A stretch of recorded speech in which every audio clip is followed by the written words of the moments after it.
वचन में। इससे पहले कि हम लोग वचन में जाएं, हम लोग सब निकालेंगे रोमियो की पत्री, उसका 9 अध्याय और उसका 18 से 24 को हम लोग आज के मनन के लिए हम लोग देखेंगे। तो क्या क्या कहता है वचन कि अतः वह जिस पर दया चाहता है उस पर दया करता है, और जिसे चाहता है उसे कठोर कर देता है। तब तू मुझसे कहेगा कि वह अब भी क्यों दोष लगाता है, क्योंकि कौन उसकी इच्छा का विरोध करता है। इसके विपरीत हे मनुष्य, तू कौन है जो परमेश्वर से प्रतिवाद करता है? क्या गढ़ी हुई वस्तु गढ़ने वाले से यह कहेगी कि तूने मुझे ऐसा क्यों बनाया? क्या कुम्हार को मिट्टी पर यह अधिकार नहीं कि उसी मिट्टी के लोंदे से एक बर्तन को आदरणीय उपयोग के लिए तथा दूसरे को साधारण उपयोग के लिए बनाए? यदि परमेश्वर ने अपना क्रोध दिखाने और अपना सामर्थ्य प्रकट करने की इच्छा से विनाश के लिए तैयार किए गए कोप के पात्रों को बड़े धैर्य से सहा, तो क्या हुआ? उसने यह सब इसलिए किया कि वह अपनी महिमा का धन दया के उन पात्रों पर प्रकट करे जिन्हें उसने पहले से ही महिमा के लिए तैयार किया था। तो ये वचन क्या कहता है कि परमेश्वर ने जो मनुष्य को बनाया है, तो एक को परमेश्वर क्या करता है? साधारण उपयोग के लिए पात्र बनाता है, और एक को परमेश्वर क्या करता है? आदरणीय उपयोग के लिए पात्र बनाता है। और कुम्हार को मिट्टी पर पूरा पूरा अधिकार रहता है। हम लोग ये नहीं बोल सकते कि ऐसा कर दो वैसा कर दो, परंतु कुम्हार अपने हाथ को जैसा घुमाता है वैसा पात्र क्या होता है? तैयार होता है। ठीक है, तो आज हम लोग वही वचन को देखेंगे जैसा हम लोग पिछले बार कुछ देखे थे कि रोमियो की पत्री 9 अध्याय उसका 18 वचन एक बार फिर से पढ़ेंगे। क्या लिखता है कि अतः वह जिस पर चाहता है उस पर दया करता है, और जिसे वह चाहता है उसे क्या कर देता है? कठोर कर देता है। और बाइबल में एक जगह वचन ये लिखा गया है कि परमेश्वर क्या करता है?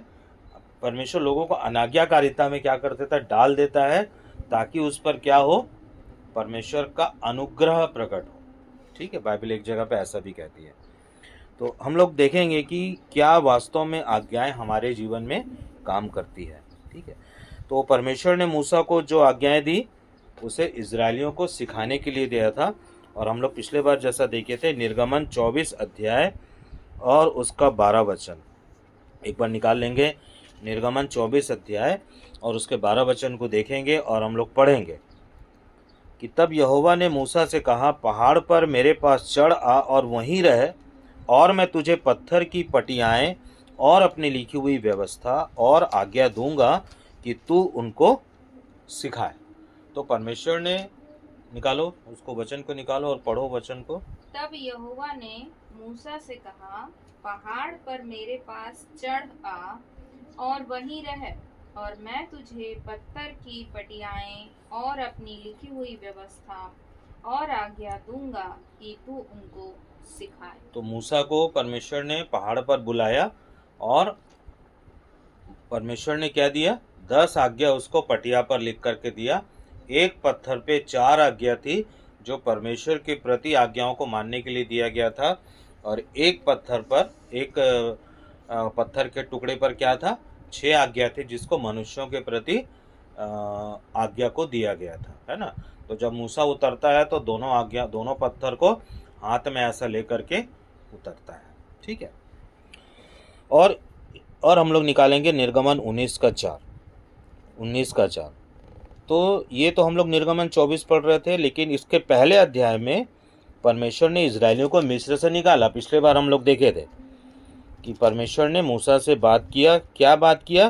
कि देख मैंने, है ना, मिस्रियों के साथ क्या क्या किया, और तुमको मानो उकाब पक्षी के पंखों पर चढ़ाकर अपने पास ले आया हूँ कि तुम्हें वायदों के देश में क्या करूं?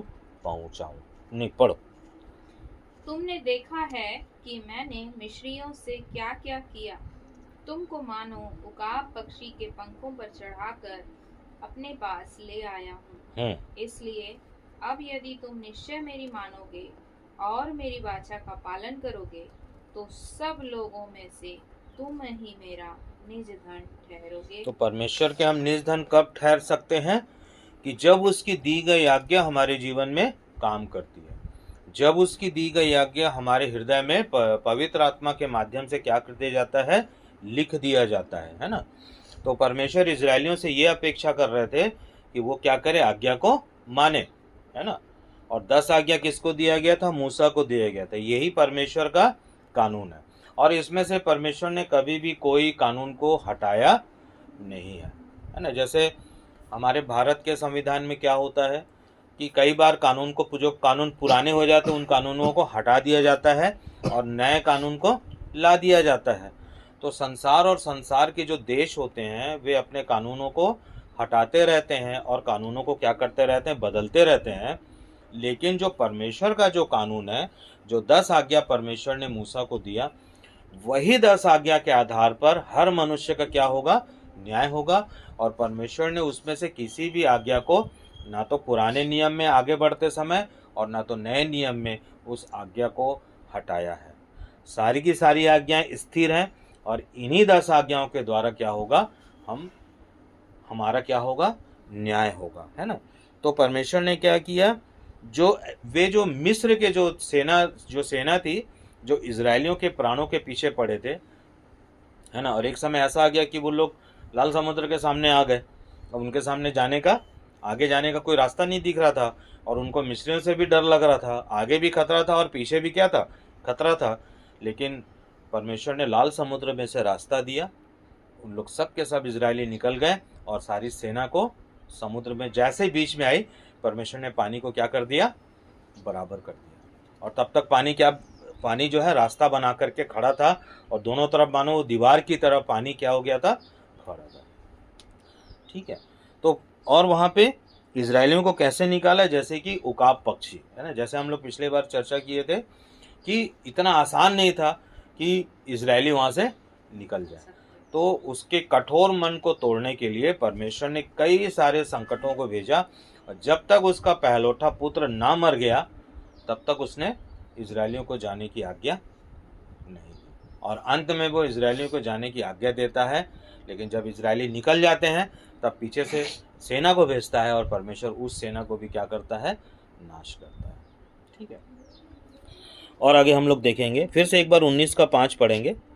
इसलिए अब यदि तुम निश्चय मेरे मानोगे और मेरी वाचा का पालन करोगे, तो सब लोगों में से तुम ही मेरा निज धन ठहरोगे, है ना। तो जब हम समस्त पृथ्वी क्या है, मेरी है। तो परमेश्वर क्या कहते हैं कि पूरी पृथ्वी जो है मेरी है, और सारे पृथ्वी के लोग भी उसके हैं।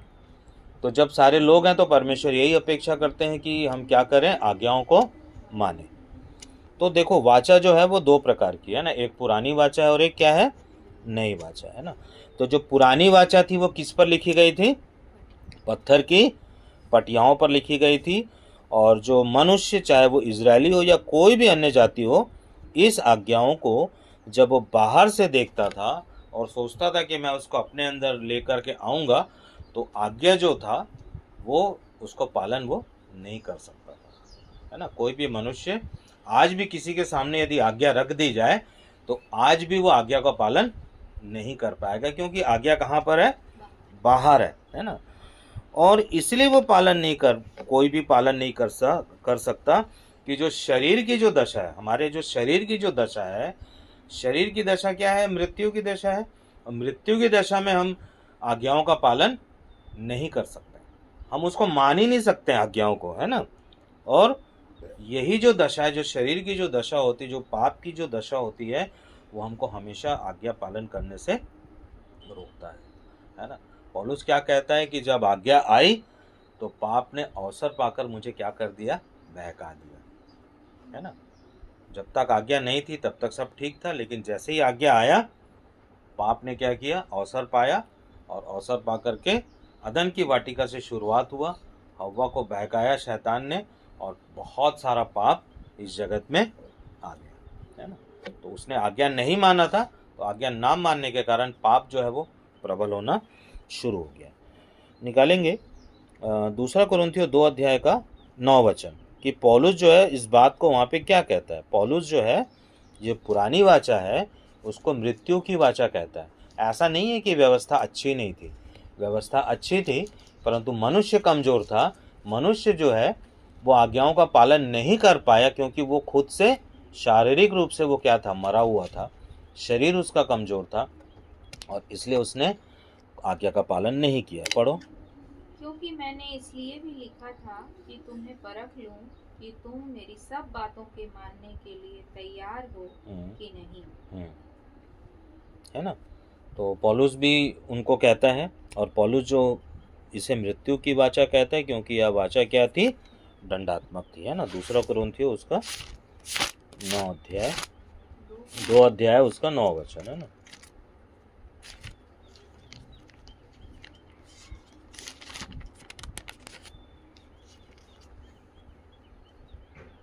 है ना। यहाँ लिखा है कि मैंने इस अभिप्राय से लिखा कि तुम्हें परखूं, है ना, तुम्हें परखूं कि तुम हर बात में आज्ञाकारी हो या नहीं। है ना। इस बाइबल में अच्छा लिखा हुआ है। उसमें क्या लिखा हुआ? क्योंकि मैंने इसलिए भी लिखा था कि तुम्हें परख लूं कि तुम मेरी सब बातों के मानने के लिए तैयार हो कि नहीं। हाँ, पर उससे अच्छा यहाँ लिखा है कि मैंने तुम्हें इस अभिप्राय से लिखा कि तुम्हें परखूं कि तुम हर बात में आज्ञाकारी हो या नहीं। है ना। तो ये जो पुरानी जो वाचा थी क्या थी, उसमें दंड था। पुरानी वाचा में क्या था? दंड था। है ना। और दंड होने के कारण क्या था कि जब कोई आज्ञा को तोड़ता था तो उसको ताड़ना में से होकर के क्या करना पड़ता था, गुजरना पड़ता था। और जो मूसा की जो ठहराई हुई जो व्यवस्था थी, उस व्यवस्था में से होकर के उसको क्या करना पड़ता था, गुजरना पड़ता था। अर्थात किसी पशु का बलिदान करना पड़ता था, कुछ ना कुछ उसको व्यवस्था के कारण उसको करना पड़ता था। ठीक है। तो यहाँ पे क्या है कि ये जो वाचा थी वो दंडात्मक थी, और इसका ताड़ना का जो प्रायश्चित है वो विधियों की रीति पर आधारित थी। और यीशु मसीह ने क्या किया कि जो मूसा की जो व्यवस्था थी, जिसको विधि में से होकर के जाना पड़ता है, जैसे मान लो कि हम पुराने समय में जी रहे हैं और हमने कोई गलती कर दिया, तो व्यवस्था मूसा की व्यवस्था के अनुसार क्या करना पड़ता था, हमको पश्चाताप और प्रायश्चित करना पड़ता था, और हमको कोई बलिदान करना पड़ता था, जो अब हमको नए नियम में करने की आवश्यकता नहीं है। इसी जो यही जो व्यवस्था थी, जो विधियों का लेख था, इसी को यीशु मसीह ने कहाँ पे क्रूसीफाइड किया, क्रूस पे कहाँ पे खत्म किया। है ना। आज्ञा को खत्म नहीं किया। है ना। और क्या है, देखो यहाँ पे ऐसा था कि कोई भी वाचा यानी कोई भी आज्ञाओं को तोड़ता था तो इसका प्रायश्चित विधियों का अभिलेख, जिसे मूसा की व्यवस्था कहा जाता है, का सहारा लेना पड़ता था। और इसी को जब यीशु आए तब इसे ही मसीह के साथ क्रूसित किया गया। कुलुस्सियों की पत्री 2 अध्याय उसका 13 और 14 वचन। कुलुस्सियों की पत्री 2 अध्याय और उसका 13 और 14 वचन क्या बोल रहा है? और विधियों का वह अभिलेख जो हमारे नाम पर हमारे विरुद्ध था, मिटा डाला और उसे क्रूस पर कीलों से जड़कर हमारे सामने से हटा दिया। है ना। क्योंकि पाप करने वाले गरीब भी होते थे, और गरीब जो लोग थे उन लोग हर बार बलिदान की व्यवस्था नहीं कर सकते थे। समझ में आ रहा है ना। हर बार उनको या तो मेमना लाना पड़ता था, या तो कबूतर लाना पड़ता था, या कुछ करना पड़ता था। तो उन लोग को उनकी जो स्थिति थी बहुत ही दयनीय थी। और यीशु मसीह एक्चुअल में यीशु मसीह जो थे वो इजरायलियों के लिए आए थे। है ना। वो तो अलग बात है कि बाद में अनुग्रह जो है परमेश्वर के कारण अनुग्रह जो है हम सब तक पहुंचा, गैर यहूदियों तक पहुंचा। लेकिन एक्चुअली में यीशु मसीह बोले कि मैं इजरायलियों के लिए ही आया हूँ। एक जगह पे बाइबल में ऐसा है कि एक स्त्री आती है और अपने बच्चे के लिए बोलती है कि प्रभु यीशु मसीह प्रार्थना कर दीजिए। है ना। उसका बच्चा कोई किसी रोग से पीड़ित था। तो यीशु मसीह कहते हैं कि मैं तो इजरायलियों के घराने के लिए आया हूँ। है ना। और कुत्तों की मतलब क्या कुछ बोले ना वहाँ पे, कुत्तों की उनकी रोटी लेकर के कुत्तों को देना ठीक नहीं है। तो वो औरत बोलती है कि कुत्ते भी तो मालिक के मेज पर से नीचे गिरा हुआ चूर चार खाते हैं। बड़ी बहुत बुद्धिमान स्त्री थी वो। और तब यीशु मसीह उसके लिए क्या करते हैं? प्रार्थना करते हैं। यानी कि यीशु मसीह के बोले गए बात को उसने क्या कर दिया? अपने बात से अनुग्रह में बदल दिया। तब यीशु मसीह उसके लिए प्रार्थना करते हैं। हाँ, क्योंकि यीशु मसीह वास्तव में इजरायलियों के लिए आए थे। पढ़ो इसको फिर से, क्या लिखा हुआ, एक बार और पढ़ो, 13 से पढ़ो। उसने तुम्हें भी, जो अपने अपराधों और अपने शरीर की खतना रहित दशा में मुर्दा थे, उसके साथ जिलाया और हमारे सब अपराधों को क्षमा किया, और विधियों का वह लेख जो हमारे नाम पर और हमारे विरोध में था मिटा डाला, और उसे क्रूस पर कीलों से जड़कर सामने से हटा दिया। बस, है ना? क्या लिखता है कि जब तुम अपने अपराधों और शरीर की खतना रहित दशा में क्या थे? मरे हुए थे, तब परमेश्वर ने मसीह के साथ तुम्हें क्या कर दिया? जीवित कर दिया, है ना? और क्या लिखा है? और हमारे सब अपराधों को क्या किया? क्रूस पर क्षमा कर दिया। ठीक है, यीशु मसीह हमारे सब अपराध को क्रूस पर क्षमा किया। और क्या लिखा है? विधियों का वह अभिलेख जो हमारे नाम पर था, हमारे विरुद्ध था, मिटा डाला, और उसे क्रूस पर कीलों से जड़ करके हटा दिया। मतलब जितना भी ये सब जो बलिदान होता था, और जिसमें लोग बहुत ही परेशान हो गए थे, और वहाँ भी लोग लूटने लग गए थे। कहाँ पे? वो मंदिर जो तंबू था, वहाँ भी लोग क्या करने लग गए थे? लूटने लग गए थे। भ्रष्टाचार चालू हो गया था। और तब परमेश्वर को बोलना पड़ता है कि मैं तुम्हारे जो चर्बी के जो गंध है उससे क्या हो गया हूँ? उकता गया हूँ, है ना? तब परमेश्वर इन चीज़ों को हटाने के बारे में सोच रहे थे। हालांकि परमेश्वर इन सारी बातों को पहले से ही पूरा कर दिया था और पहले से ही ठहरा दिया था। लेकिन जैसे ही हम लोग नई वाचा में आते हैं ना, तो जब नई वाचा में हम देखते हैं तो इसी नई वाचा को परमेश्वर ने हमारे हृदय में लिखा है ना? और जो व्यवस्था आज्ञाएं बाहर थी, उसके विषय मनुष्य इतना कमजोर था कि उसका पालन करना बहुत ही मुश्किल था, क्योंकि पूरा बोझ भार जो था वो इजरायलियों पर था, है ना? इजरायलियों के लिए हम यदि मान लो अभी हम देखें तो पूरा बोझ उनके ऊपर में था, है ना? और उसे पूरा करने के लिए कोई भी परमेश्वर की ओर से कोई भी ऐसी सामर्थ्य मनुष्य के जीवन में नहीं था, है ना? जैसा नए नियम में हम लोग देखते हैं कि हमको आज्ञा पालन करने वाले और प्रेम करने वाले को क्या दिया गया है? पवित्र आत्मा दिया गया है। पवित्र आत्मा की सामर्थ्य के कारण ही जो आज्ञाएं हमारे हृदय में लिखी हुई है, उस आज्ञा को पूरा करने के लिए हम प्रयास करते हैं। और सामर्थ्य कौन देता है? पवित्र आत्मा। पुराने नियम में जब हम लोग देखते हैं तो इजरायलियों के पास में ऐसा कोई भी सामर्थ्य नहीं था कि वो आज्ञा को बाहर देखें और अपने जीवन में क्या कर ले? लागू कर ले। ऐसा कुछ नहीं था। नई वाचा जो है, नई सृष्टि बनाने के अंतर्गत परमेश्वर ने किसको भेजा? यीशु मसीह को भेजा। और इससे पहले परमेश्वर ने प्रतिज्ञा की कि वह अंत के दिनों में अपना आत्मा सब पर क्या करेगा? उंडेलेगा। तो सब पर, किस पर? परमेश्वर चाहता है कि सब पर मैं अपना आत्मा क्या कर दूं? उंडेल दो। परंतु आत्मा परमेश्वर उन्हीं को देंगे जो प्रेम करता है यीशु मसीह से, और वो यीशु मसीह की आज्ञा के क्या करता है? पालन करता है। निकालेंगे प्रेरितों के काम 2 अध्याय और उसका 17 वचन। प्रेरितों के काम 2 अध्याय और उसका 17 वचन में ये बात लिखा हुआ है ना? क्या लिखा हुआ है? पढ़ो। परमेश्वर कहता है कि अंत के दिनों में ऐसा होगा कि मैं अपना आत्मा सब मनुष्य पर उंडेलूंगा, और तुम्हारे बेटे और तुम्हारी बेटियां भविष्यवाणी करेंगी, और तुम्हारे जवान दर्शन देखेंगे, और तुम्हारे पुरनिये स्वप्न देखेंगे। बस, क्या लिखा है? परमेश्वर कहता है कि ये परमेश्वर की प्रतिज्ञा है ना?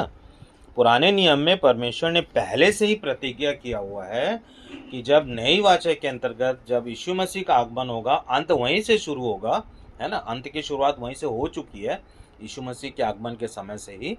और परमेश्वर ने वादा किया है कि मैं अंत के दिनों में क्या करूंगा?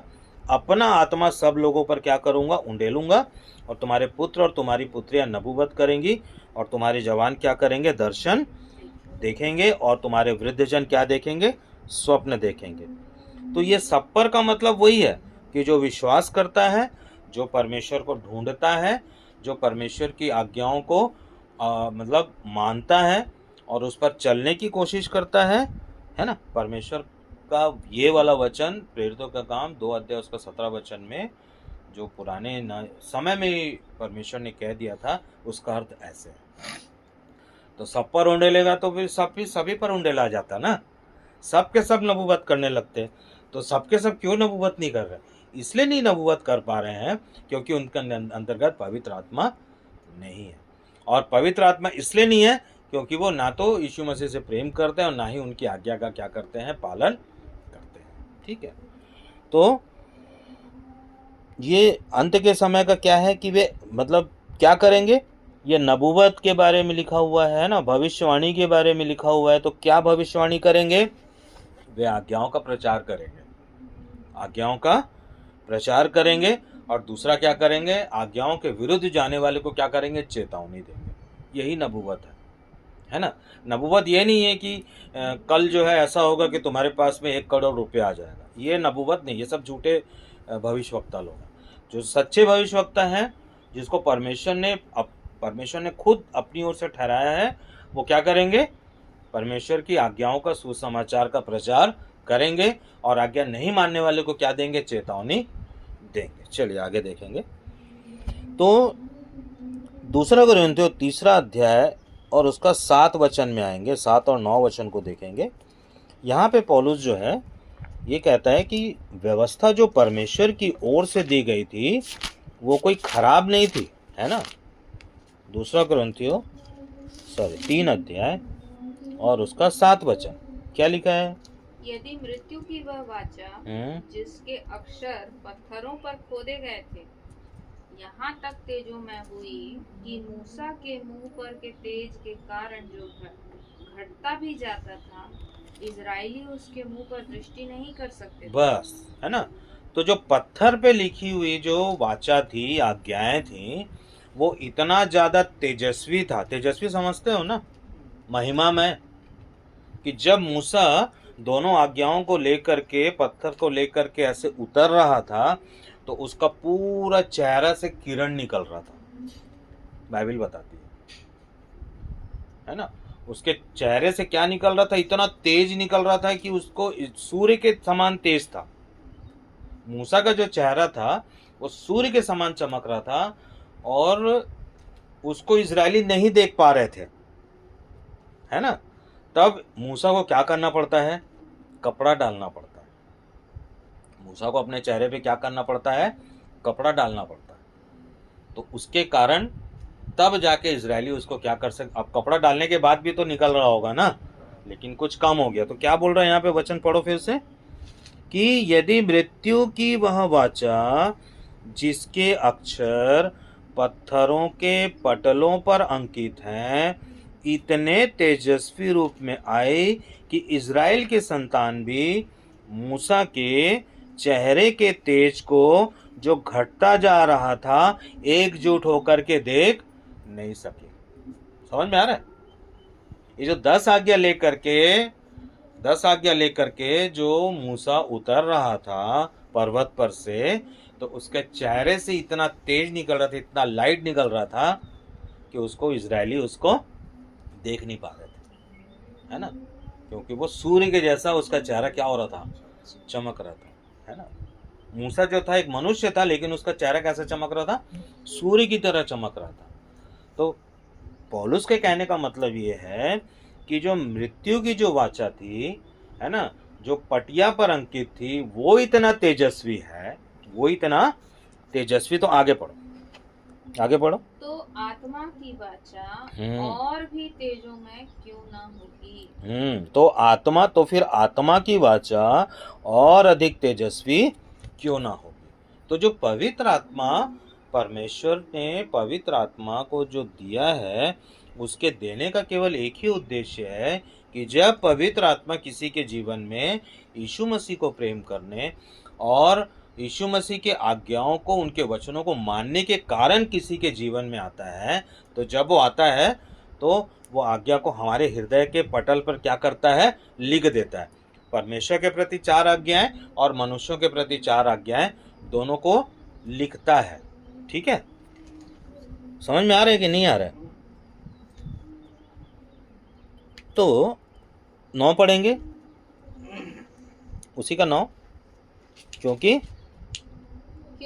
जब दोषी ठहराने वाली वाचा तेजोमय थी, तो धर्मी ठहराने वाली वाचा और भी तेजोमय क्यों ना हो? क्या बोल रहे हैं? क्योंकि जब दोषी ठहराने वाली वाचा तेजस्वी है, तो धर्मी ठहराने वाली वाचा और भी अधिक तेजस्वी क्यों ना हो। यदि इजरायली वो 10 आज्ञा को मान लेते तो धर्मी ठहर जाते, लेकिन वो जैसी 10 आज्ञा को देखते थे और उसको सोचते थे कि उसका पालन करूं, और कहीं ना कहीं पाप जो है अवसर पाकर उनको भटका देता था, है ना, और वो पाप के गुलाम ही बने रहते थे। समझ में आ रहा है?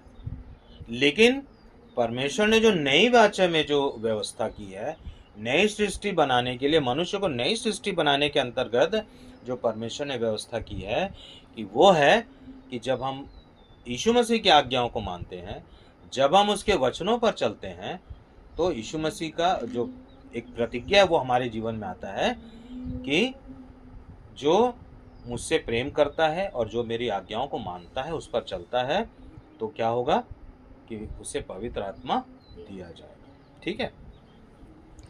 तो वचन यही कहता है कि पुरानी जो वाचा है, हालांकि वो भी 10 आज्ञा है, ये भी 10 आज्ञा है, दोनों आज्ञाओं में कोई भी डिफरेंस नहीं है, कोई भी अंतर नहीं है, परंतु पुरानी जो वाचा है वो बाहर है, और उसको पूरा करने के लिए परमेश्वर ने मनुष्य के जीवन में या इजरायलियों के जीवन में कोई सामर्थ्य अलग से नहीं दिया। लेकिन जैसे ही हम लोग नई वाचा में आते हैं, तो यीशु मसीह से प्रेम करने के कारण, उसके वाचा को, उसके वचन को मानने के कारण हमको पवित्र आत्मा दिया जाता है। तो पवित्र आत्मा वही 10 आज्ञा को जो बाहर पत्थर पर लिखा था, वही 10 आज्ञा को जब अब हमारे अंदर आता है, तो हमारे हृदय पटल पे क्या करता है? लिख देता है। समझ में आ रहा है? और जब वो तेजस्वी है, पत्थर पे लिखी गई जो आज्ञा है वो यदि तेजस्वी है, तो जो पवित्र आत्मा लेकर के हमारे अंदर जो वाचा लेकर के आया, 10 आज्ञा को लेकर आया, क्या वो तेजस्वी नहीं होगा? क्योंकि ये धर्मी ठहराने वाली वाचा है। फिर से पढ़ो एक बार, 7 से पढ़ो। यदि मृत्यु की वह वाचा जिसके अक्षर पत्थरों पर खोदे गए थे यहाँ तक तेजोमय हुई कि मूसा के मुंह पर के तेज के कारण जो घटता भी जाता था, इजरायली उसके मुंह पर दृष्टि नहीं कर सकते थे, तो आत्मा की वाचा और भी तेजोमय क्यों न होगी? क्योंकि जब दोषी ठहराने वाली वाचा तेजोमय थी, तो धर्मी ठहराने वाली वाचा और भी तेजोमय क्यों न होगी? समझ में आ रहा है ना? इस बात को हम लोग समझ रहे हैं ना, कि इजरायलियों के पास ऐसा कोई सामर्थ्य अंदर में नहीं था कि वो आज्ञाओं को पालन कर सके, लेकिन हमको केवल यीशु मसीह के अनुग्रह के कारण, है ना, हम ऐसा नहीं है कि हम खुद से 10 आज्ञा का पालन कर लें, हम खुद से 10 आज्ञा का पालन नहीं कर सकते, चूंकि पवित्र आत्मा हमको क्या देता है? अंदर से सामर्थ्य देता है कि हम क्या करें, वो लिखी हुई जो आज्ञाएं हैं उसको हम पालन कर सकें। ठीक है?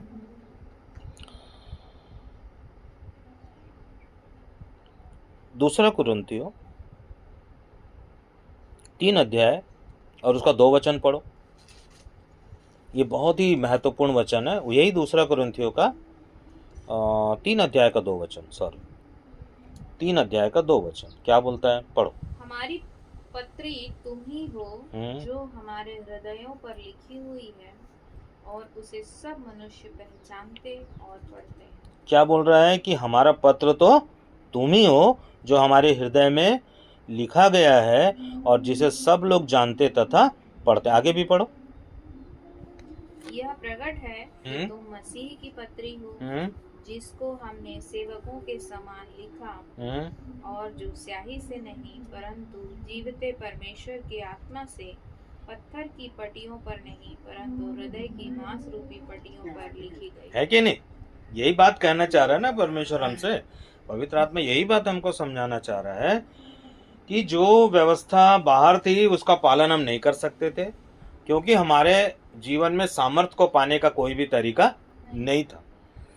लेकिन पौलुस क्या करता है कि पौलुस जो था वो मसीह का सेवक था, वो लोगों को सुसमाचार सुनाता था। वो लोगों को क्या करता था, सुसमाचार सुना करके सुसमाचार के द्वारा एक सेवकाई को करता था।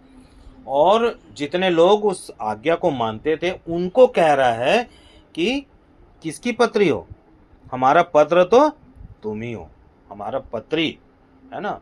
पत्र, पत्र क्या होता है, पत्र में हम किसी चीज के बारे में लिखते हैं ना, किसी विषय के बारे में लिखते हैं ना। तो पौलुस जो है ये कहना चाहता है कि जिन जिन बातों को हमने तुम्हें सिखाया है उन उन बातों को तुमने अपने जीवन में क्या किया, लागू किया है, इसलिए तुम हमारे क्या हो, पत्र हो। और क्या लिखता है कि जो हमारे हृदय में लिखा गया है और जिसे सब लोग जानते तथा पढ़ते हैं तथा यह प्रकट करते हैं कि मसीह का पत्र तुम हो जिनकी हमने देखभाल की।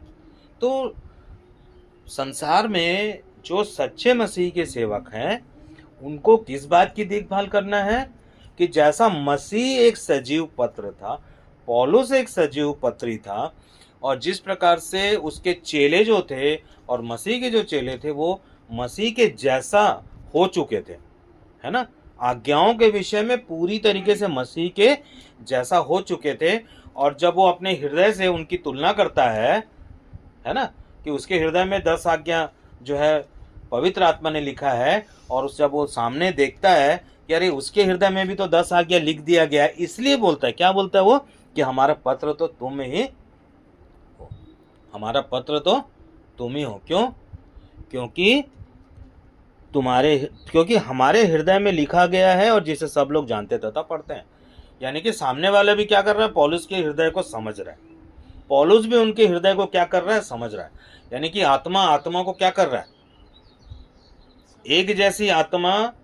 तभी जैसे मेरे अंदर मान लो कि पवित्र आत्मा है और नीरज के अंदर भी पवित्र आत्मा है, तो दोनों एक दूसरे की बात को क्या कर लेंगे, समझ लेंगे, है ना। लेकिन यदि किसी के अंदर पवित्र आत्मा नहीं है तो वो कैसे बातों को समझेगा, क्योंकि पवित्र आत्मा हमको राह दिखाने वाला, हमको एक सहायक के रूप में हमको दिया गया। और आगे हम लोग पढ़ते हैं, क्या लिखा है, तथा यह प्रकट करते हो कि मसीह का पत्र तुम हो जिनकी हमने देखभाल की, और जो ना तो स्याही से ना पत्थर की पटियाओं पर परंतु जीवित परमेश्वर के आत्मा से मानव हृदय पटल पर क्या कर दिया गया है, लिख दिया गया है।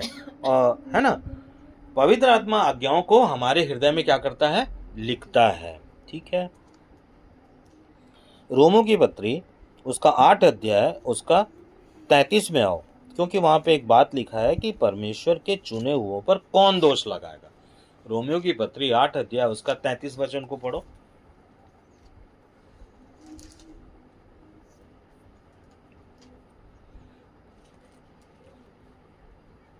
पढ़ो 8:33। परमेश्वर के चुने हुओं पर दोष कौन लगाएगा? परमेश्वर ही है जो उनको धर्मी ठहराने वाला है। परमेश्वर ही क्या करता है, धर्मी ठहराता है। और परमेश्वर के चुने हुओं पर कोई भी दोष नहीं लगा सकता। क्यों नहीं लगा सकता, बताओ? क्योंकि जो परमेश्वर का सच में चुना हुआ है उसको परमेश्वर ने पवित्र आत्मा दे करके अपनी आज्ञाओं को उसके हृदय पर क्या कर दिया है, लिख दिया है। और जब लिख दिया है तो वो चूंकि उसकी आज्ञाओं पर चल रहा है ना, तो उसके आज्ञाओं पर चलने के कारण कोई भी व्यक्ति दोष नहीं लगा सकता। केवल परमेश्वर ही उस पर दोष लगा सकता है या उसको धर्मी ठहरा सकता है ना। तो परमेश्वर उसको क्या ठहरा दिया, धर्मी ठहरा दिया। किस कारण धर्मी ठहरा दिया गया है? क्योंकि जो आज्ञाएं बाहर थी उस आज्ञा को उस व्यक्ति ने यीशु मसीह से प्रेम करने के कारण, है ना, और उसकी आज्ञाओं को मानने के कारण जो प्रतिज्ञा परमेश्वर ने पवित्र आत्मा के विषय में की थी उस पवित्र आत्मा को लेकर के उसके अंदर डाल दिया है ना। उसके अंदर क्या कर दिया, डाल दिया। और 10 आज्ञाओं को हमारे हृदय पटल पर परमेश्वर के द्वारा लिख दिया गया है। ये तो वैसा ही है जैसे कि परमेश्वर ने मूसा के सामने पत्थर पर क्या किया, आज्ञा को लिखा। वैसे ही वही आत्मा जो परमेश्वर की आत्मा है, वही आत्मा हमारे हृदय में आकर के उसी तरीके से वो हमारे हृदय पर 10 आज्ञा को क्या कर देता है, लिख देता है। और जब 10 आज्ञा को लिख देता है तो ऐसा मतलब थोड़ी ना कि पवित्र आत्मा छोड़ के चला जाएगा। नहीं, पवित्र आत्मा उस 10 आज्ञाओं को पालन करने के लिए सामर्थ्य देगा। ठीक है, अपना ताकत देगा, है ना। ठीक है, चलो निकालो तीतुस, तीतुस उसका 3 अध्याय और उसका 4 से 5 वचन, क्योंकि हमको बाइबल को सही तरीके से समझना जरूरी है ना। तीतुस का 3 का 4 और 5 पढ़ो, क्या लिखा है, मैं पढ़ रहा हूँ, फिर तुम लोग मिल जाएगा तो पढ़ोगे। पर जब हमारे उद्धारकर्ता परमेश्वर की दया और मनुष्यों के प्रति उसका प्रेम प्रकट हुआ, तो उसने हमारा उद्धार किया, यह हमारे द्वारा किए गए धर्म के कामों के आधार पर नहीं, परंतु उसने अपनी दया के अनुसार, अर्थात पवित्र आत्मा द्वारा नए जन्म और नए बनाए जाने के स्नान से किया। इसी पवित्र आत्मा को उसने हमारे उद्धारकर्ता यीशु मसीह के द्वारा हम पर बहुतायत से उंडेल दिया, कि उसके अनुग्रह के द्वारा हम धर्मी ठहराए जाकर अनंत जीवन की आशा के उत्तराधिकारी बने। है ना, लड़ाई इसी का था, है ना। मूसा पत्थर लेकर उतर रहा था, नीचे सब क्या हो गए थे, बलवा कर दिए थे, है ना। परमेश्वर मूसा से बोला भी कि तेरे लोग क्या हो गए हैं, बिगड़ गए हैं।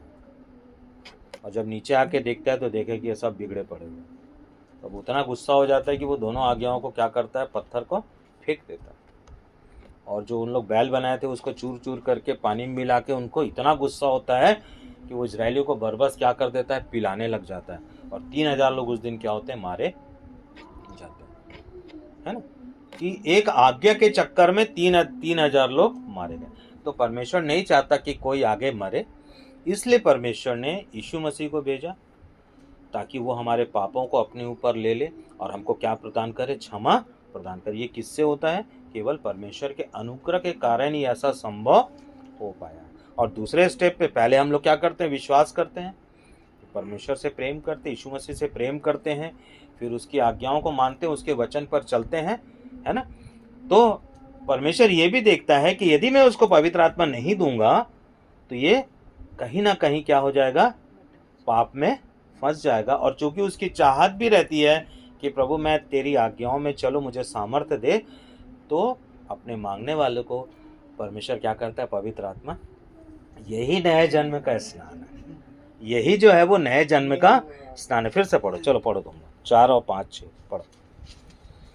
पर जब तीतुस का 3 का 4 5 6 पढ़ो। पर जब हमारे उद्धारकर्ता परमेश्वर की कृपा और मनुष्यों पर उसका प्रेम प्रकट हुआ, तो उसने हमारा उद्धार किया, और यह धर्म के कामों के कारण नहीं जो हमने आप किए, पर अपनी दया के अनुसार नए जन्म के स्नान और पवित्र आत्मा के हमें नया बनाने के द्वारा हुआ है, जिसे उसने हमारे उद्धारकर्ता यीशु मसीह के द्वारा हम पर अधिकारी से बहुतायत से क्या कर दिया है, पवित्र आत्मा को हमारे अंदर क्या कर दिया है, उंडेल दिया है ना। ऐसा नहीं है कि पवित्र आत्मा हल्का हल्का आता है ना। और पवित्र आत्मा का ये बिल्कुल भी लक्षण नहीं है कि हम लोग क्या करें, अंडा बड़ा कुछ भी बोलते रहें। हाँ, पवित्र आत्मा बहुत शालीनता की आत्मा है, पवित्र आत्मा परमेश्वर की आत्मा है। पवित्र आत्मा चीखने चिल्लाने वाली आत्मा नहीं है। पवित्र आत्मा एक शांत आत्मा है, एक व्यक्तित्व है। और जब पवित्र आत्मा आता है, पवित्र आत्मा यही चाहता है कि हम अपना कंट्रोल किसको दे दें, पवित्र आत्मा को दे दें, ताकि वो हमको क्या दे सके, सामर्थ्य दे सके। हम पिछले बार एक बात को किए थे ना, कि ऐसे लोग जिन लोग कहते हैं कि पवित्र आत्मा को क्या शोकित मत करो, है ना। तो मेरा यही कहना है कि जिसके जीवन में पवित्र आत्मा होगा, पवित्र आत्मा आ गया होगा, वही अपने कार्यों के द्वारा पवित्र आत्मा को शोकित कर सकता है। और जिसके पास पवित्र आत्मा है ही नहीं, उसको ये बात करने से भी कोई फायदा, ठीक है ना। पवित्र आत्मा रहेगा, और यदि हम परमेश्वर के विरुद्ध में काम करते हैं तो पवित्र आत्मा क्या होता है, शोकित होता है। आ रहा है ना समझ में। तो ये नए जन्म कैसे हो रहा है, पवित्र आत्मा हमारे जीवन में आ रहा है, और पवित्र आत्मा हमारे अंदर क्या करता है, आज्ञाओं को क्या कर रहा है, लिख रहा है, और ये आशा कर रहा है कि जब मैं इसको सामर्थ्य दूंगा तो ये मेरी आज्ञाओं को क्या करेगा। अब हम लोग अगले स्टेप में चलते हैं। हम लोग देख लिए, पुरानी वाचा देख लिए, नई वाचा देख लिए, पवित्र आत्मा क्यों और किस लिए आए ये भी हम लोग देख लिए। अब हम लोग देखते हैं जो संसार नहीं जानता वो मैं बताने जा रहा हूँ, है ना, क्योंकि इस बात को पवित्र आत्मा ने मुझे बताया। ठीक है, चलिए हम लोग पढ़ते हैं गलातियों 6 अध्याय उसका 8 वचन निकालो, ध्यान दें इसमें, है ना। आत्मा हमको क्यों दिया गया है, पवित्र आत्मा हमको क्यों दिया गया है ना, क्योंकि आत्मा की सामर्थ्य से आज्ञाओं को पूरा करने के लिए या वाचा को पूरा करने के लिए वाचा की सिद्धता, यानी कि उस वाचा में सिद्ध होना, यही परमेश्वर का क्या रहस्य है ना। हम लोग सोचते हैं कि परमेश्वर का रहस्य क्या है। परमेश्वर तो एक खुली किताब है ना। ऐसा नहीं है कि हम परमेश्वर को नहीं जान सकते, हम परमेश्वर को जान सकते हैं। जितना हमको जानना है उन बातों में हम परमेश्वर को जान सकते हैं। तो कहने का मतलब ये है कि आज्ञा को तो लेके आ गया, अब जब तक आप आज्ञा को सिद्धता में नहीं लेके आ रहे हो तब तक उस आज्ञा का कोई भी मतलब नहीं है। पढ़ो 6 का 8, गलातियों 6 का 8। क्योंकि जो अपने शरीर के लिए बोता है वह शरीर के द्वारा विनाश की कटनी काटेगा, और जो आत्मा के लिए बोता है वह आत्मा के द्वारा अनंत जीवन की कटनी काटेगा। तो जो दो जगह हम कोई भी मनुष्य दो बातों में बो सकता है। पहला अपने शरीर के लिए बो सकता है, स्वार्थ, अभिलाषाएं और दुनिया भर की चीजें। तो जो शरीर में बोता है, जो अपने शरीर के लिए बोता है, वो शरीर के द्वारा विनाश की कटनी को काटेगा। वचन ये कहता है कि जो आत्मा के लिए बोता है वह आत्मा के द्वारा अनंत जीवन की कटनी को काटे। कहने का मतलब क्या है, इसको हम कैसे समझ रहे हैं कि आज्ञा तो अंदर आ गई है, पवित्र आत्मा, ऐसा नहीं है कि पवित्र आत्मा आ गया तो आप पूरी आज्ञाओं को मान रहे, ऐसा कुछ भी नहीं है। पवित्र आत्मा केवल आज्ञा को लेकर के आया है, उसका मानना और ना मानना हमारे ऊपर है। लेकिन हमको करना क्या पड़ेगा कि पवित्र आत्मा के लिए हमको बीज बोना, समझ रहे हो ना नीरज, कि जब तक हम पवित्र आत्मा के लिए नहीं बोएंगे तब तक हम अनंत जीवन की कटनी को नहीं काटेंगे। ठीक है भाई, जब आप चने के बीज को बोते हो तो चने का ही पौधा निकलेगा, है ना। सीम के बीज को बोएगो तो सीम का ही पौधा निकलेगा। तो वचन ही कहते हैं कि तुम आत्मा के लिए बोओगे तो आत्मा जब वो बोते हो तो तुम अनंत जीवन की कटनी काटोगे। अब जब 10 आज्ञा हमको दिया गया है ना, 10 आज्ञा दिया गया, 4 आज्ञा परमेश्वर के प्रति और 6 आज्ञा मनुष्यों के प्रति। मान लो, है ना, जैसे मान लो कि बोना, है ना, बोने की बात करता है, तो मान लो कि 6 आज्ञाएं हमारे जीवन में मनुष्यों के प्रति है। कोई मनुष्य आपके विरोध में कुछ ऐसा काम कर देता है जो उसको नहीं करना चाहिए, लेकिन फिर भी आप उसको क्या करते हैं, क्षमा कर देते हैं, माफ कर देते हैं हृदय से, और उसके प्रति मन में कुछ भी नहीं रखते, कड़वाहट नहीं रखते। तो क्या हुआ, हमने क्या बोया, क्षमा को बोया ना। पवित्र आत्मा के कितने फल हैं, 9 फल हैं। प्रेम, आनंद, शांति, धीरज, कृपा, भलाई, विश्वास, नम्रता और संयम। ठीक है, ये सारे जो 9 हैं उसका बेस क्या है, क्षमा। उसका बेस क्या है, क्षमा। उसका आधार क्या है, क्षमा। निकालो यूहन्ना 20 अध्याय उसका 20 और 23 वचन। मेरी बात समझ रहे हैं ना कि आज्ञा तो अंदर आ गई है। हाँ, 20 का 22 और 23 आज्ञा हमारे अंदर आ गई है। हमने यीशु मसीह से प्रेम किया, उसके वचनों का पालन किया, पवित्र आत्मा हमको दे दिया गया। पवित्र आत्मा 10 आज्ञाओं को लेके हमारे मानव हृदय पटल पर क्या कर दिया, लिख दिया गया।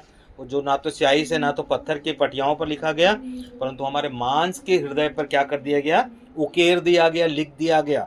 किसके द्वारा, किसकी उंगली के द्वारा, परमेश्वर की उंगली के द्वारा। समझ में आ रहा।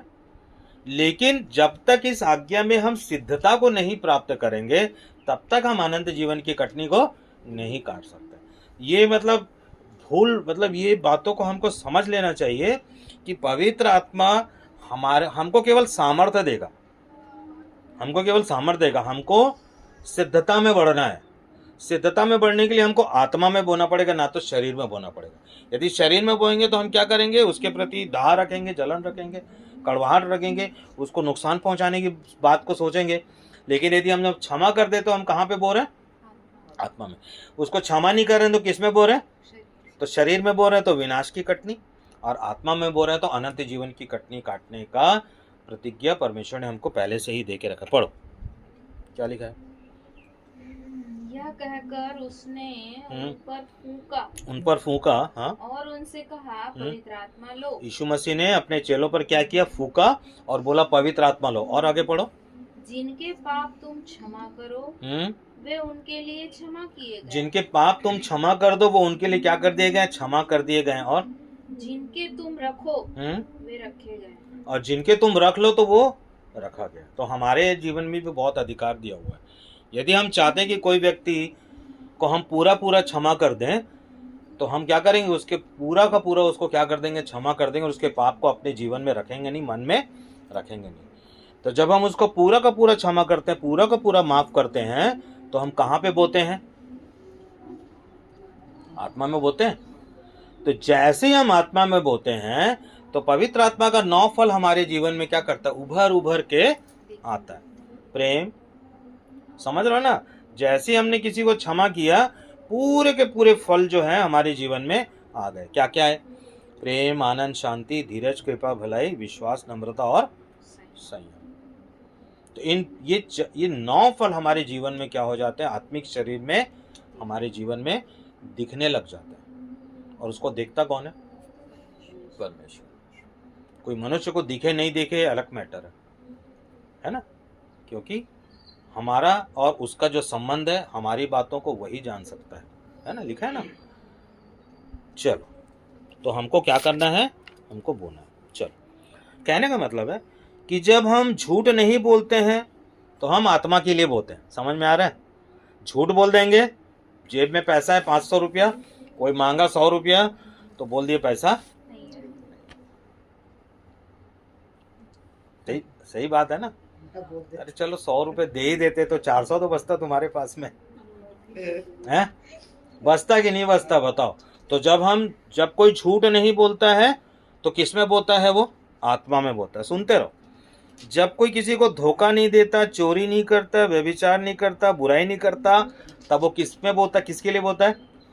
पवित्र आत्मा के लिए बोलता है। और सुनो, जब कोई लालच नहीं करता तो वह आत्मा के लिए बोलता है, और जो मेल मिलाप रखता है आत्मा के लिए बोलता है।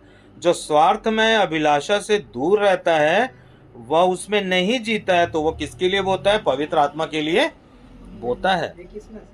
ये किसी में नहीं है, इसी में है। हर किसी को जो अब तक ज्ञान की कमी के कारण यह काम अर्थात आत्मा के लिए बोना नहीं शुरू किए हैं, और यदि कोई इसको सुन रहा है तो आत्मा में बोना शुरू कर दे, तभी अनंत जीवन की कटनी। खाली विश्वास करने से कोई अनंत जीवन नहीं पाएगा। विश्वास तो दुष्ट आत्मा भी करता है। यीशु मसीह क्या बोले? विश्वास तो दुष्ट आत्मा भी करती है, और दुष्ट आत्मा विश्वास करते और यीशु मसीह को पहचानती भी है। मनुष्य यीशु मसीह को नहीं पहचान पा रहा है ना? जब यीशु मसीह एक जगह आए तो एक व्यक्ति को सांकल से बांध के रखा गया था। जैसे यीशु मसीह आते वो उसको बोलना शुरू करता है ना? हे परमेश्वर के पुत्र, तू मेरे को सजा मत दे अभी। यीशु मसीह बोलते हैं तू क्या चाहता? बोलते हैं मेरे को सूअर के झुंड में भेज दे। तो वहाँ से बोलते हैं जा, निकल के चला जा। पूरी की पूरी दुष्ट आत्मा सूअर के झुंड में चले जाती है, और सूअर लोग एकदम तेजी से दौड़ना शुरू करते हैं और पानी में जाके गिर के मर जाते हैं। वो आदमी स्वतंत्र हो जाता है। वो आदमी बोलता है कि यीशु मसीह मैं आपके पीछे पीछे चलूँगा। तो यीशु मसीह बोलते हैं नहीं, तुम जा कर के अपनी गवाही दो। फिर वो उसकी गवाही से उसका पूरा का पूरा गाँव जो है बदल जाता है। समझ में आ रहा है?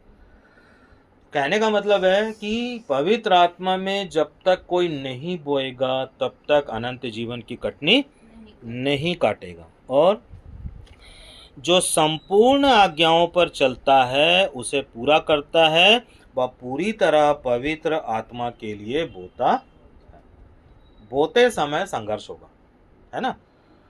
मन में आएगा ना अभी इसको क्षमा कर दूं, कैसे क्षमा करूं, ये तो मेरा बहुत नुकसान कर दिया है। लेकिन फिर भी हम लोग क्या करते हैं? चूंकि यीशु मसीह ने सबको क्षमा किया, इसलिए हम भी क्या करें? क्षमा करें। तो हम क्या करते? क्षमा करते हैं। हमको मालूम है कि लाखों करोड़ों का नुकसान हो रहा है, फिर भी हम उसको क्या कर रहे हैं? क्षमा। इन बात को कौन देख रहा है? मनुष्य को कोई फर्क नहीं पड़ेगा, किसी मनुष्य को कोई फर्क नहीं पड़ेगा। लेकिन परमेश्वर को फर्क पड़ता है। हालेलुया। हाँ। और पढ़ो गलातियों 5:17 पढ़ो, गलातियों 5:17।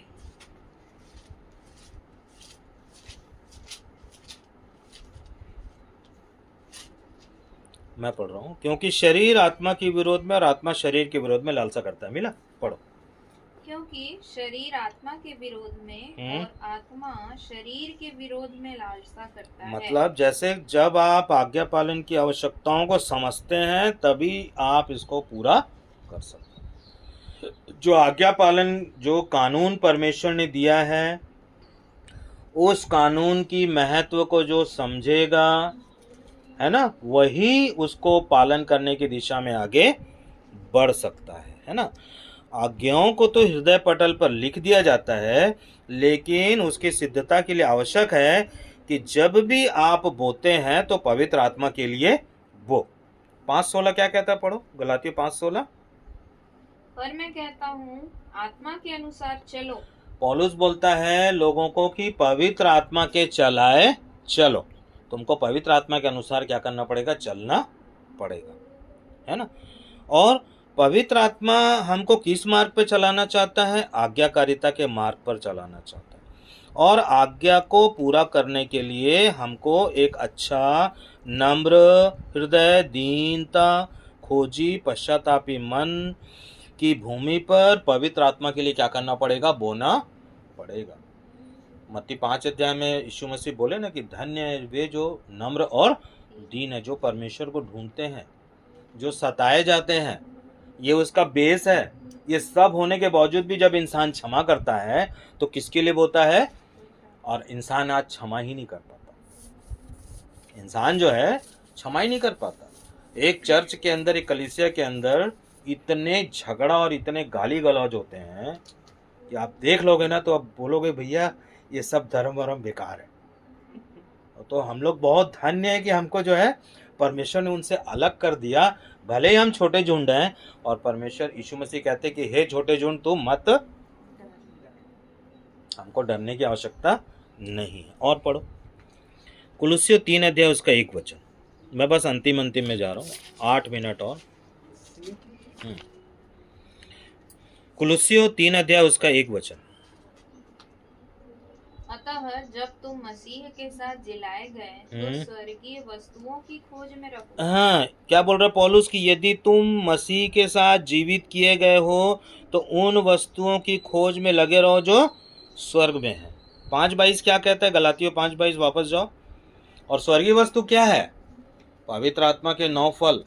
पर आत्मा का फल प्रेम, आनंद, शांति, धीरज, कृपा, भलाई, विश्वास, नम्रता और संयम है। हाँ, आत्मा का फल क्या है? ये सब है, 9 बातें हैं, है ना। तो ये 9 बातें हमारे जीवन में तभी दिखेगी जब हम पवित्र आत्मा में बोना शुरू करेंगे। और जब हम पवित्र आत्मा में बोना शुरू करते हैं तो मानो हम क्या करते हैं? दूसरों को क्षमा करते हैं। और जब हम दूसरों को क्षमा करते हैं तो आज्ञाकारिता क्या होती है? सिद्ध होती है। जिस आज्ञा को परमेश्वर ने पवित्र आत्मा के द्वारा हमारे जीवन में भेजा है उसकी सिद्धता जरूरी है। इसलिए यीशु मसीह बोले ना कि तुम सिद्ध बनो। क्या बोले? तुम सिद्ध बनो। इसको लोग समझते नहीं है कि सिद्धता तभी आएगी जब हम, पहली बात तो हमारे अंदर पवित्र आत्मा होगा। बिना पवित्र आत्मा का तो आदमी कुछ नहीं कर सकता। दूसरी बात है कि पवित्र आत्मा 10 आज्ञा लेकर के आ गया है, उसकी सिद्धता जो है जरूरी, मतलब उसको सिद्ध तभी होगा जब हम पवित्र आत्मा के लिए बोना शुरू करेंगे। ठीक है, तो निर्गमन 20 निकालो जरा, हम उससे मैचिंग करके देखते हैं। ठीक है, निर्गमन 20 को निकालो, है ना। तो मैं यही बोलना चाहता हूं कि जो पवित्र आत्मा के लिए बोता है वो किसके लिए बोता है? परमेश्वर के लिए बोता है। जो पवित्र आत्मा के लिए बोता है वो परमेश्वर के लिए बोता है। समझ में आ रहा है ना कि जो आज्ञा बाहर थी उसको कोई भी मनुष्य पूरा नहीं कर पा रहा था, लेकिन जैसी वो आज्ञा पवित्र आत्मा के द्वारा हमारे जीवन में आई, अब हमारा कर्तव्य हो जाता है कि उस आज्ञा में सिद्धता को प्राप्त करने के लिए हमको क्या करना पड़ेगा? क्षमा करना पड़ेगा। निकालो, पढ़ो तो क्या लिखा? हाँ, वही 10 आज्ञा पढ़ो ना। तू मुझे छोड़ दूसरों को ईश्वर करके ना मानना। जो तू मुझे छोड़ दूसरों को ईश्वर करके ना मानना, मतलब पैसा हमारा ईश्वर नहीं होना चाहिए, संसार हमारा ईश्वर नहीं होना चाहिए। संसार और संसार की बातें या कोई भी मनुष्य को हम ज़्यादा महत्व दे देते हैं या किसी बातों को हम ज़्यादा महत्व दे देते हैं तो हम उसको ईश्वर से बड़ा कर लेते हैं। पढ़ो, दूसरा पढ़ो। तू अपने लिए कोई मूर्ति खोद कर ना बना। तो हम अपने हृदय में बहुत सारा मूर्ति खोद लेते हैं, है ना। यदि हमारे अंदर लालच भर रहा है तो लालच की मूर्ति हमारे जीवन में काम करने लग जाती है ना। किसी के धन का लालच, किसी के घर का लालच, कोई और ऐसी बातें। और पढ़ो अगला, तीसरा पढ़ो। तू उनको दंडवत न करना, ना उनकी उपासना करना। मतलब उसके उस पर मन ना लगाना, परंतु तू अब प्रथम स्थान किसको देना? परमेश्वर को देना। और पढ़ो आगे। क्योंकि मैं तेरा परमेश्वर यहोवा जलन रखने वाला परमेश्वर हूँ। हाँ। और जो मुझसे बैर रखते हैं उनके बेटों, पोतों और परपोतों को भी पितरों का दंड दिया, है ना। तो पितरों के दंड का भी श्राप जो है मनुष्य के जीवन में आ जाता है। अगला वो वाला पढ़ो। और जो मुझसे प्रेम रखते हैं और मेरी आज्ञाओं को मानते हैं उन हजारों पर करुणा किया करता हूँ। आज्ञा मानने वाले पर परमेश्वर क्या करते हैं? करुणा करते हैं। तू अपने परमेश्वर का नाम व्यर्थ न लेना। हम अपने परमेश्वर का नाम व्यर्थ में नहीं लेना है हमें, क्योंकि संसार की सारी जो ऐसी कलीसियाएं हैं जो आज्ञा पालन से बाहर हैं, उन लोग क्या कर रहे हैं? परमेश्वर का नाम व्यर्थ में ले रहे कि नहीं ले रहे? एक तो आज्ञा नहीं मान रहे हैं, ऊपर से हालेलुया बोल रहे हैं, ऊपर से बोल रहे हैं प्रेज द लॉर्ड बोल रहे हैं, ऊपर से बोल रहे हैं कि हालेलुया हालेलुया हालेलुया। तो हालेलुया बोलने से कुछ नहीं होता। हमारे जीवन में आज्ञा मानना जरूरी। आप आज्ञा मानिए, आप यीशु मसीह से प्रेम करिए, पवित्र आत्मा के लिए बोते रहें, आज्ञाओं में सिद्ध होते चले। आप फिर हालेलुया एक बार भी बोलेंगे तो परमेश्वर क्या कर लेगा? सुन लेगा। ठीक है, चलो और पढ़ो। सिर्फ नियम पढ़ो आगे। तो विश्राम दिन को पवित्र मानने तो विश्राम दिन को पवित्र मानने के लिए स्मरण रखना। संसार की जो ऐसी सारी कलीसिया जो 7वें दिन को छोड़ के पहले दिन में क्या कर रही है? मनुष्य के द्वारा ठहराई गई व्यवस्था में उन लोग जा करके अपना सिर को झुका रहे हैं। वो परमेश्वर को नहीं झुका रहे हैं। वो जो संसार में जो शैतान है उसके द्वारा जो आज्ञा और व्यवस्था को जो बदला गया है, लोग किसकी तरफ झुक रहे हैं? शैतान की तरफ झुक रहे हैं, है ना। तो ये 4 आज्ञा में जो नहीं है, ये 4 आज्ञाओं में जो नहीं है, वो पवित्र आत्मा के लिए क्या बोएगा? क्योंकि पवित्र आत्मा ही उसके अंदर नहीं है। लेकिन ये 4 बातें जो है परमेश्वर के प्रति, यदि किसी के अंदर पवित्र आत्मा है, उसको भी सचेत रहना पड़ेगा कि मैं संसार में कोई ऐसी वस्तु को स्थान ना दूं परमेश्वर से बढ़कर। चलो 6 आज्ञा उसको पढ़ लो। तू अपने पिता और अपनी माता का आदर करना। तू अपने पिता और अपनी माता का आदर करना। यदि आदर नहीं करते हैं तो हम पवित्र आत्मा के लिए नहीं बो पाएंगे। और पढ़ो। खून न करना। खून ना करना, किसी की हत्या ना करना, है ना। विचार न करना। तो यीशु मसीह बोले ना कि यदि तू किसी पर क्रोध भी करे तो मानो क्या कर दिया? हत्या कर दिया, है ना। तू व्यभिचार ना करना। यदि तू किसी को देख करके अपने मन में गलत सोच लिया तो भी तूने क्या कर लिया? व्यभिचार। इन सब बातों से कौन हमको बचाता है? पवित्र आत्मा। पवित्र आत्मा हमको सामर्थ्य देता है कि हम क्या करें? उसकी आज्ञाओं को माने, और इससे मानने के पहले हम पवित्र आत्मा में बोएं। जब हम पवित्र आत्मा बोएंगे तभी हम सिद्धता को पाएंगे। और पढ़ो। ये चोरी न करना।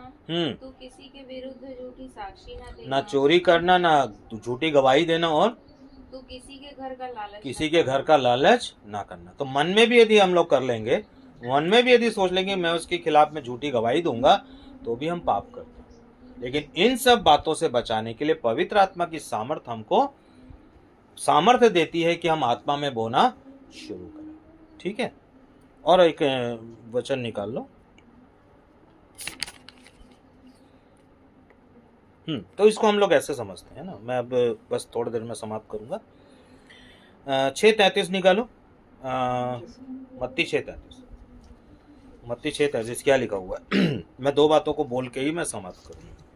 हालांकि तो बहुत बड़ा है, लेकिन अब मैं ज़्यादा ले नहीं जाऊंगा।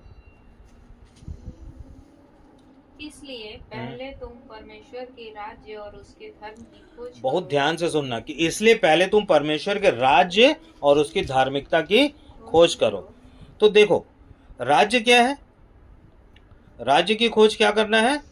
पवित्र आत्मा के लिए बोकर उसमें स्थिर रहकर आज्ञाकारी की सिद्धता को पाना परमेश्वर का राज्य। ध्यान से समझ लो। पवित्र आत्मा के लिए बोकर उन बातों में स्थिर रहकर आज्ञाकारिता की सिद्धता को अपने जीवन में, आत्मिक जीवन में पा लेना, परमेश्वर के राज्य में आ जाना है। ठीक है। और धार्मिकता क्या है? परमेश्वर की आज्ञाकारिता में सिद्धता को पाने के लिए मृत्यु तक एक ऐसी दौड़ को दौड़ना है कि हम हर एक बातों में पवित्र आत्मा के लिए बोएं और हर बातों में हम आज्ञाओं को क्या करें? सिद्ध करें। आज्ञाओं की सिद्धता को अपने जीवन में प्राप्त करें। यीशु मसीह क्या बोले? यीशु मसीह ने परमेश्वर की हर एक आज्ञाओं को क्या किया? पालन किया, और वो सिद्ध ठहराया गया। यीशु मसीह, परमेश्वर यही कहते हैं कि तुम क्या बनो? सिद्ध बनो। बोलने से कोई सिद्ध नहीं होगा, है ना? या 2 घंटे संडे जाके प्रचार सुनने से कोई सिद्ध नहीं होगा। कोई व्यक्ति तभी सिद्ध होगा जब वो पवित्र आत्मा पाया हो, पहली बात, यीशु मसीह से प्रेम करता हो, उसके वचन का पालन करता हो, और सबसे महत्वपूर्ण बात है कि वो आत्मा में उसने बोना शुरू कर दिया। हमको आत्मा में हर बातों को हमको आत्मा में क्या करना है? बोना है। किसी के विरुद्ध में गुस्सा आ रहा है, उसको क्षमा कर देना। किसी ने कुछ लूट लिया है, क्षमा कर दो, है ना? किसी ने कुछ लूट लिया, क्या कर दो? क्षमा। जब आप ऐसा करते हो तो आत्मा में बोते हो, और जब आप आत्मा में बोते हो तो उस बात को कौन देखता है? तब स्वर्गदूत वहां पे क्या करते हैं? प्रशंसा करते हैं। क्यों? क्योंकि पवित्र आत्मा के द्वारा हमको परमेश्वर ने आज्ञाओं को सिद्ध करने के लिए, आज्ञाओं की सिद्धता के लिए परमेश्वर ने हमको क्या दिया है? पवित्र आत्मा दिया है। इजरायली 10 आज्ञाओं में सिद्ध कभी नहीं हो सके, लेकिन चूंकि यीशु मसीह जो है वो परमेश्वर की ओर से हमारे लिए क्या ठहरे हैं? एक वरदान ठहरे हैं। और यीशु मसीह आए, हमारे पापों को लिए, हमें क्या किए? छुटकारा दिए, पापों से छुटकारा दिए। हमको पता चल गया, हमने विश्वास किया। विश्वास करने के बाद में हम अब आज्ञाकारिता में चलना जरूरी। क्यों चलना जरूरी है? क्योंकि सबसे पहले हमको उसके राज्य और धर्म की, धार्मिकता की क्या करना है? खोज करना है ना? यदि हम उसके राज्य और धार्मिकता को नहीं खोजेंगे तो हमको अनंत जीवन कभी भी नहीं मिलेगा। ठीक है। और बस एक वचन और, मत्ती 7 अध्याय उसका 13-14 वचन, बस लास्ट मैं इसको खत्म करूंगा। सकेत फाटक से प्रवेश करो, हाँ, क्योंकि चौड़ा है वह फाटक जो सरल है, वह मार्ग जो विनाश को पहुंचाता है, और बहुत से हैं जो उसमें से प्रवेश करते हैं, है ना? सकरे फाटक से हमको क्या करना है? प्रवेश करना। सकरा फाटक क्या है? आज्ञाकारिता का मार्ग है। और आज्ञाकारिता के मार्ग में, आज्ञाकारिता को सिद्ध करने के लिए पवित्र आत्मा में हमको क्या करना पड़ेगा? पवित्र आत्मा के 9 जो फल है, जो स्वर्गीय वस्तु है ना, वो फलने के लिए हमको बोना पड़ेगा। प्रेम बोगे तो प्रेम, है ना? आनंद, और यीशु मसीह क्या बोले? हर एक बात में क्या रहो? आनंदित रहो। तो हमको हर एक बात में, चाहे सताव हो, चाहे कैसे भी क्यों ना बात हो, हमको आनंद में रहना है, आनंदित रहना है। ठीक है। तो हमको सकरे फाटक से प्रवेश करने के लिए आज्ञाकारिता के मार्ग में चलना पड़ेगा। और जिसको सकरे फाटक से जिसको नहीं जाना है, उसके लिए चौड़ा मार्ग रखा हुआ है। आप चलते चले जाओ, एक दिन आएगा आप टप से नरक की आग में गिर जाओगे। लेकिन जिसने आत्मा के लिए बोया है, वो अनंत जीवन की कटनी को काटेगा, है ना? तो परमेश्वर इस वचन पर हम सबको आशीष दे, और जितने आगे इस रिकॉर्डिंग को सुनेंगे ऑनलाइन, और पवित्र आत्मा, मैं प्रार्थना करता हूँ कि पवित्र आत्मा जब वो इस वचन को सुने तो पवित्र आत्मा उनसे बोले और बातचीत करे। परमेश्वर को धन्यवाद दे।